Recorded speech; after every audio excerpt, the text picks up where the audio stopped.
ব্যাপক উৎসাহ উদ্দীপনার মধ্য দিয়ে বরিশাল জেলা হেজবুত তৌহিদের উদ্যোগে ঈদুল আজহার জামাত অনুষ্ঠিত হয়েছে। শনিবার সকাল ৮টায় এয়ারপোর্ট থানা ক্যাডেট কলেজ সংলগ্ন মাঠে এই জামাত অনুষ্ঠিত হয়। আয়োজন ঘিরে ছিল উৎসবমুখর পরিবেশ। জামাতে অংশ নিতে সকাল ৮টার মধ্যেই প্যান্ডেল পূর্ণ হয়ে ওঠে। পুরুষ মুসল্লিদের পাশাপাশি নারী মুসল্লিরাও জমায়েত হতে থাকেন। ঈদের জামাতে ইমামতি ও খুতবা প্রদান করেন মাওলানা লতিফ। জামাতের সার্বিক তত্ত্বাবধানে ছিলেন হেজবুত তৌহিদের বরিশাল অঞ্চলের সভাপতি রুহুল আমিন মৃধা। জামাতপূর্ব বক্তব্যে নেতৃবৃন্দ বলেন, শুধু পশু কোরবানি করে গোশত খেলেই আল্লাহর বিধান পালন হবে না। কোরবানির মূল শিক্ষা হচ্ছে আল্লাহর সত্য দিনকে পৃথিবীতে বিজয়ী করার জন্য নিজের প্রিয় বস্তুকে উৎসর্গ করা, জীবন ও সম্পদ দিয়ে আল্লাহর পথে সংগ্রাম করা। এই সংগ্রাম বাদ দিয়ে বর্তমানে মুসলিম বিশ্ব শুধুমাত্র প্রতীকী কোরবানি দিয়ে পশুর গোশত খেয়ে যাচ্ছে।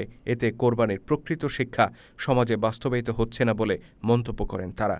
মুসলিম বিশ্বের বর্তমান দুর্দশার কথা তুলে ধরে তারা বলেন, এই দুর্দশা থেকে মুক্তি পেতে হলে মুসলিম বিশ্বকে ঐক্যবদ্ধ হতে হবে। স্থানীয় কয়েকশো মুসল্লির অংশগ্রহণে এই জামাত অনুষ্ঠিত হয়। নামাজ ও মোনাজাত শেষে মুসল্লিরা একে অপরের সাথে কোলাকুলি ও কুশল বিনিময়ের মধ্য দিয়ে ঈদের আনন্দ ভাগাভাগি করে নেন।